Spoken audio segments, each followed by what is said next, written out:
Bueno, ¿cómo andan? ¿Cómo les va? Este es un video para cuarto primero y cuarto cuarta. Utilizo un mismo video para ambos cursos porque vamos en el mismo nivel de trabajos prácticos, vamos 9 trabajos prácticos. Lo hago porque este video para dar una trayectoria a lo que venimos trabajando, para conectar cada uno de estos trabajos. El último que hicimos es el de la Revolución Socialista o la Revolución Rusa de 1917. Y bueno, espero que estén bien, en la familia, todos bien de salud. Les pido que no se retrasen muchos. ¿No? Estoy notando que digamos, una entrega de trabajo más pausada, ¿no? Entonces se tienen que ir poniendo al día en la medida de sus posibilidades. Bueno, vamos a hacer un paneo de lo que venimos haciendo para terminar de explicar el último trabajo, por lo menos viendo alguno de ellos. Eh, Voy a compartir pantalla, a ver, esperemos, vamos a ver, no, acá no está, no, esperen, vamos a tener que ir acá, eso, bien, un segundito, ahí está. Bueno, ahí estarán viendo el blog, los trabajos prácticos que nosotros venimos haciendo, ¿no? El trabajo 1, las transformaciones sociales y políticas a fines del siglo XIX, que fue el primero que hicimos, que tiene que ver con las transformaciones que hubo en Europa a partir de la Segunda Revolución Industrial, que es otro de los trabajos que vamos a ver más adelante, que generó cambios en la sociedad y cambios en la política. En la sociedad, básicamente, generaron los cambios donde se consolida la clase trabajadora, ¿no? Es decir, los trabajadores que trabajaban en las fábricas o en las industrias en Europa, se empiezan a organizar y a conformar sindicatos, con el objetivo de mejorar sus condiciones de vida, ¿no? Porque no existían buenas condiciones laborales, no existían leyes que defiendan los derechos laborales y no existían digamos, los sindicatos, es decir, las organizaciones de trabajadores para luchar por esas mejores condiciones laborales. Entonces, todo eso ocurre en Europa a fines del siglo XIX, surgen los primeros sindicatos, se organizan y a través de la lucha, la manifestación, logran algunos derechos. Y por otro lado, surge la idea de ampliar los derechos políticos. Los derechos políticos son los derechos que tenemos los ciudadanos de poder elegir y poder ser elegido como representantes políticos de la sociedad, ¿no? Es decir, lo que nosotros hacemos todos los años, casi cada 2 años, es votar. Esos son derechos políticos que tenemos. Bueno, en esta época se amplía, es decir, cada vez más tienen derechos a votar y entre ellos son incluidos los trabajadores. No, sin embargo, el poder económico, digamos, en esta sociedad desigual, la sociedad capitalista, donde hay dueños y trabajadores, ¿no? El capitalismo es una sociedad injusta y desigual, ¿no? Donde existen dueños de los medios de producción, las fábricas, las empresas, las tierras, y aquellos que no son dueños de nada, por lo tanto tienen que trabajar. Entonces esta desigualdad genera que los intereses de la clase trabajadora son distintas a los intereses de las clases propietarias, ¿no? Cada uno tiene intereses políticos distintos. Unos quieren gobernantes que mejoren su calidad de vida, mejorando los salarios, los derechos, que haya escuelas públicas, escuelas donde se aprendan mejor, hospitales públicos, y las clases propietarias eso no le importa seguir beneficiándose del trabajo de los demás, ¿no? Entonces estos diferentes intereses generan diferencias en la mirada política. Entonces si vos amplías el juego político y más gente está incorporado a la discusión política, eso podemos hablar que se democratizó la vida política.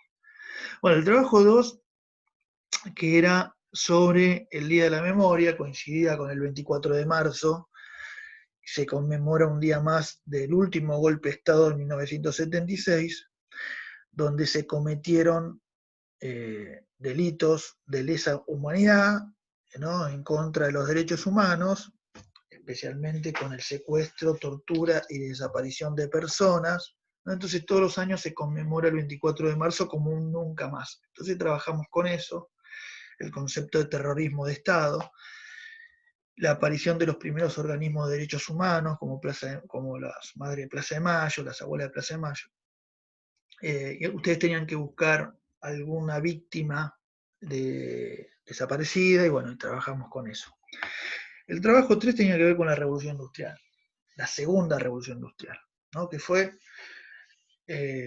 cuando, digamos, se pasa de una primera revolución industrial, donde el principal, digamos, fuente de energía de la industria era el calor, el carbón mineral, hacia un desarrollo tecnológico donde las fuentes de energía fueron los motores a combustión, ¿no?, petróleo, derivados de petróleo, y eléctricos. Y eso generó una, digamos, una inmensa cantidad de producción y de mejor calidad de productos industriales.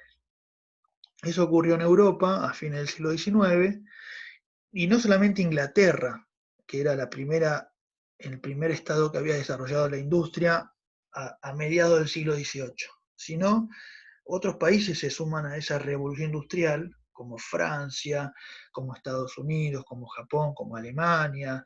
Entonces, estos países se van conformando lo que se llama el centro, y el resto de los países que no son industriales es la periferia. A eso se llama la División Internacional del Trabajo, que está en esa actividad. Es decir, los países industriales o centrales fabricaban productos industriales, y los países periféricos o no industriales producían otro tipo de productos que se llaman productos primarios o materias primas. Bueno, la Argentina estaba entre esos países, y está. La Argentina no es un país, una potencia industrial, es un país que sigue produciendo principalmente materias primas y alimentos. Ahora, hubo muchos intentos de industrializar nuestro país. Y los golpes de Estado tienen mucho que ver sobre esos intentos, o eso que generaba el poder político o económico, los dueños de las tierras, que no quieren industrializar el país porque les conviene un país exportador de materias primas. Pero bueno, eso es otra discusión. A lo que voy es, en la segunda revolución industrial, un montón de países europeos se suman a la carrera industrial, y obviamente los países industriales querían vender sus productos al resto del mundo.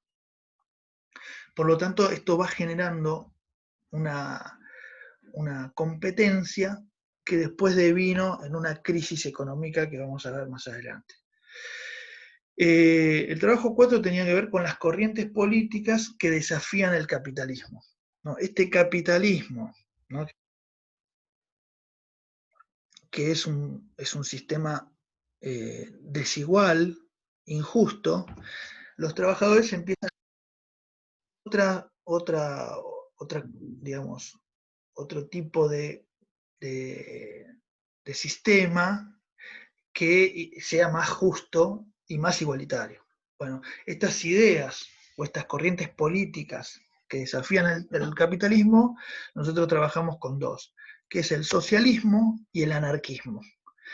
Y las dos corrientes políticas surgen de los trabajadores y desafían el capitalismo, es decir, en el sentido de que querían derribar el capitalismo e instaurar un sistema político más igualitario.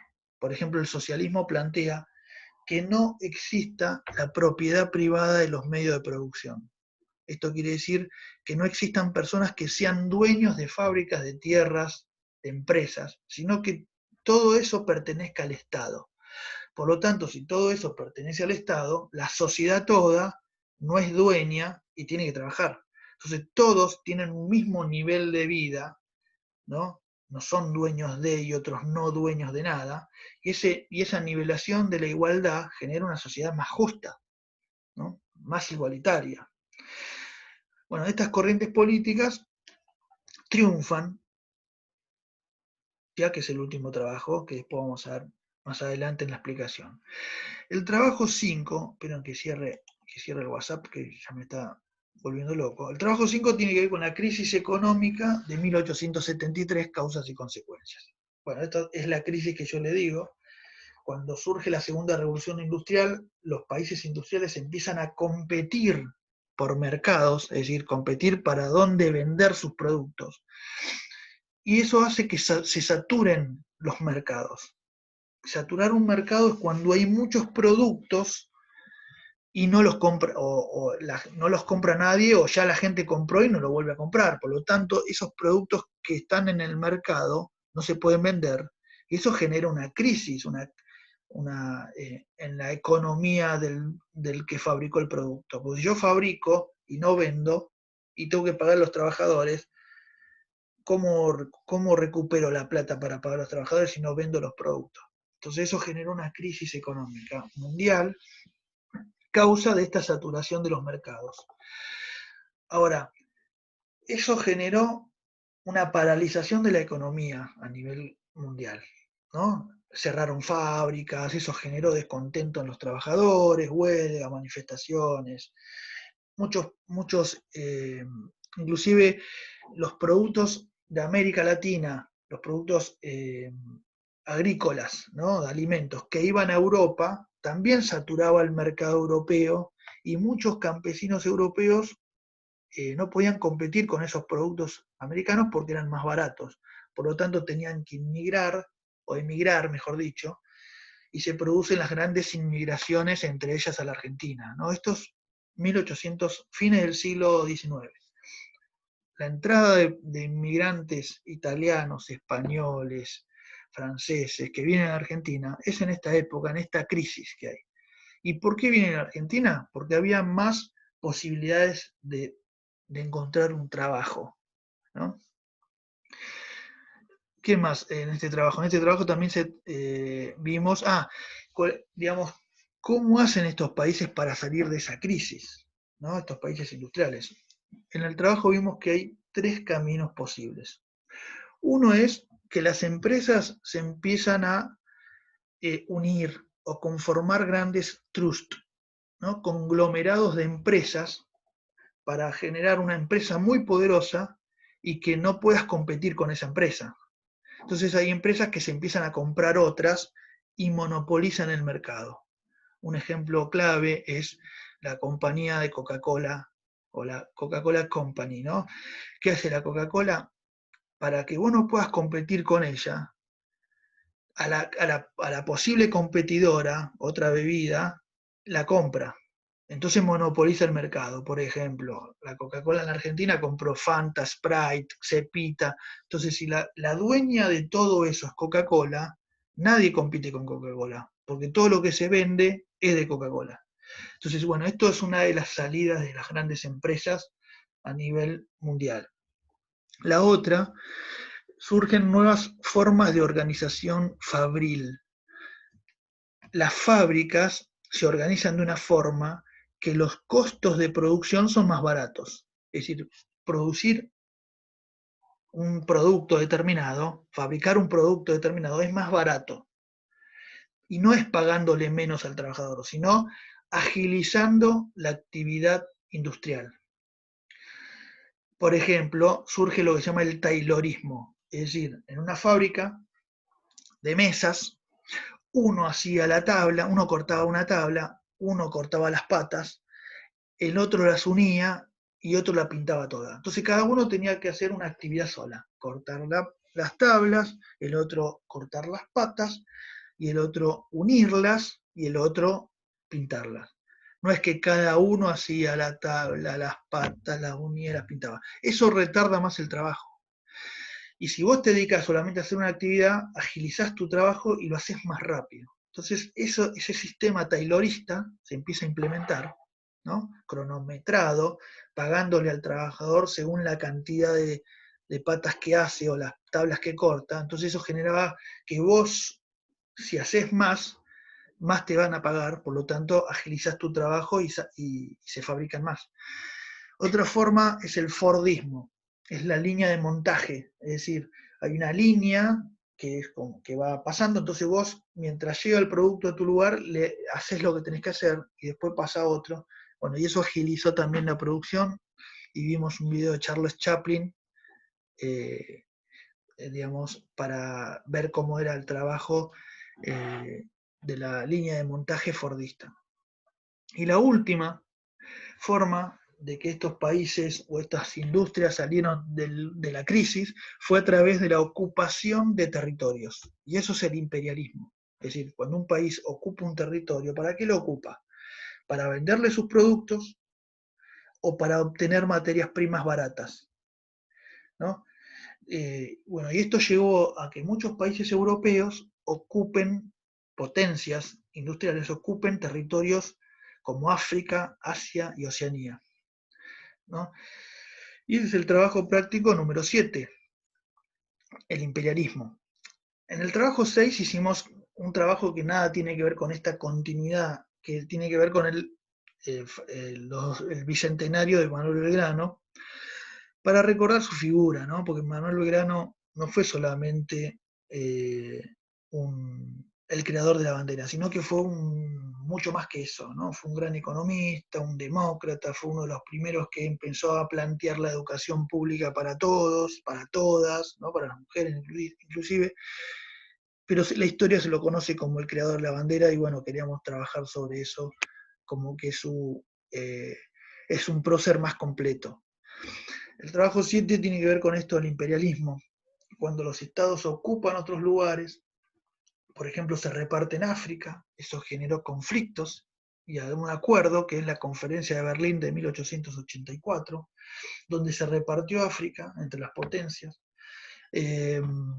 También vimos que los justificaban los imperialistas que ocupar otros territorios servía para civilizar a esa gente, ¿no? Entonces yo te ocupo y porque sos un salvaje y te civilizo. Y otra forma de justificar era diciendo de que, por ejemplo, los blancos europeos eran superiores y más inteligentes que los negros africanos, por ejemplo, que tenían el cerebro más reducido, ¿no? Había unas cosas medias científicas, obviamente con la intención de justificar por qué se ocupaba ese territorio. Obviamente lo hacían para obtener más riquezas, no es por todo esto que ellos justificaban. El trabajo 8 tiene que ver con una consecuencia de este imperialismo, porque el imperialismo generó roces entre las diferentes potencias, roces de posesión de mercados mundiales. Entonces estos países empezaron a comprar armas por una posible guerra.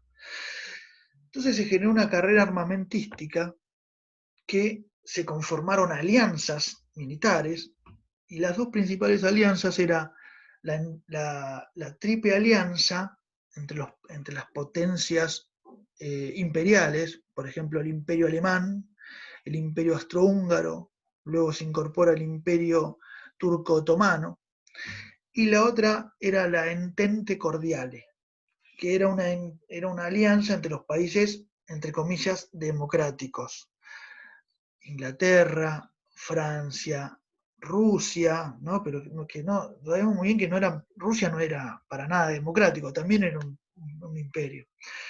Y estas dos potencias, estas dos alianzas militares, que digamos, se formaron alianzas por una posible guerra, son parte de estos dos frentes en la Primera Guerra Mundial, que comienza cuando una gota hizo desparramar el vaso, rebalsar el vaso.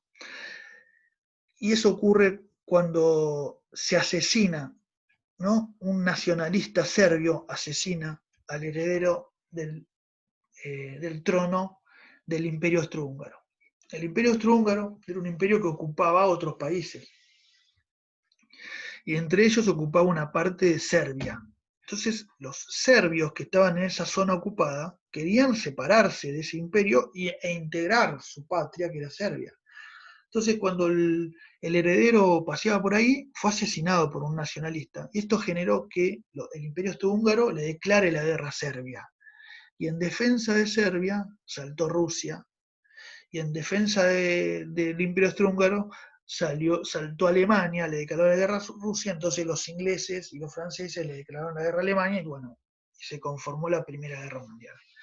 Que fue una guerra que tuvo dos frentes principales, el frente oriental y el frente occidental, donde hay una primera ofensiva alemana hacia los dos frentes, hacia el este contra Rusia y hacia el oeste contra Francia, y esa primera expansión de guerra alemana se la llamó digamos, los alemanes una avanzada muy rápida, ¿no?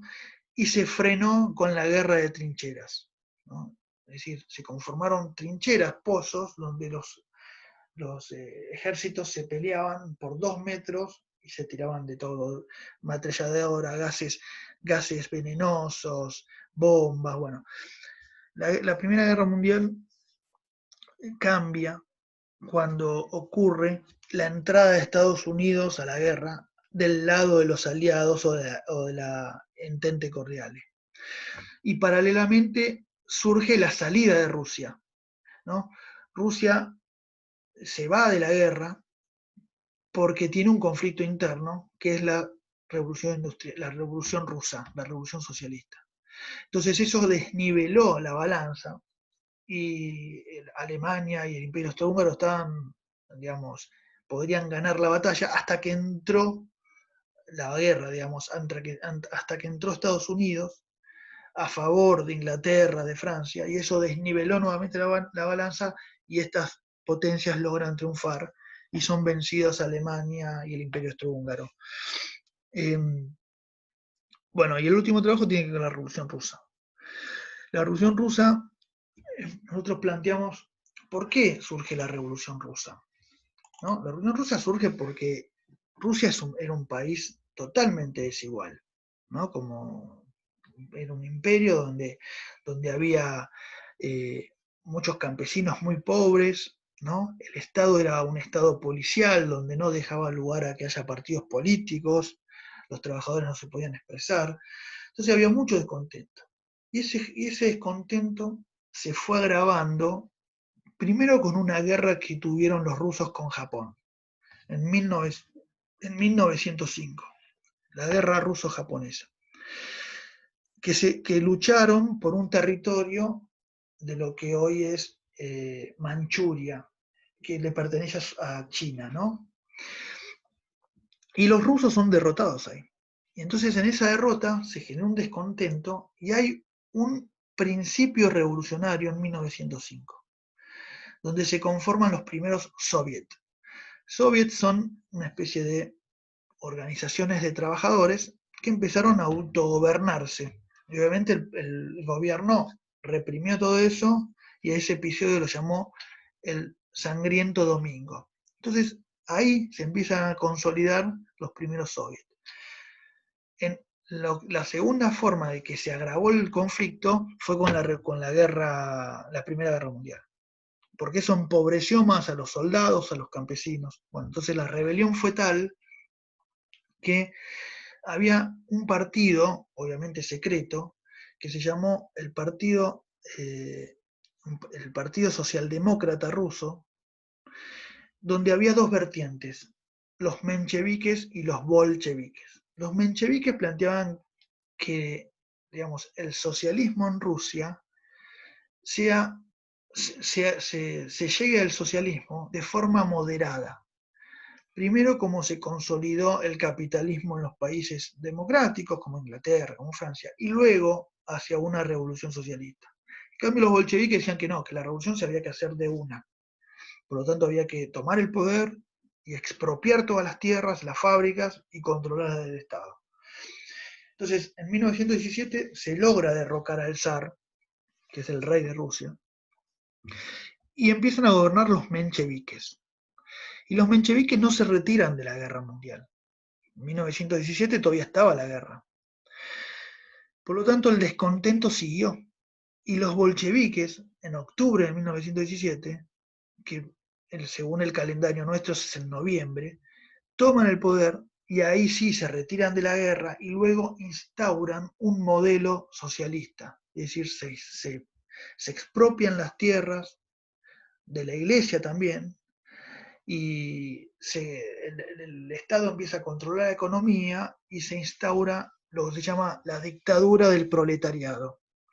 Esto generó una guerra civil entre el ejército rojo de bolcheviques, ¿no? Que acá tenemos la foto del máximo líder que es Lenin. Este es Lenin y este es Trotsky. Trotsky es el que ideó el ejército ruso, el ejército rojo.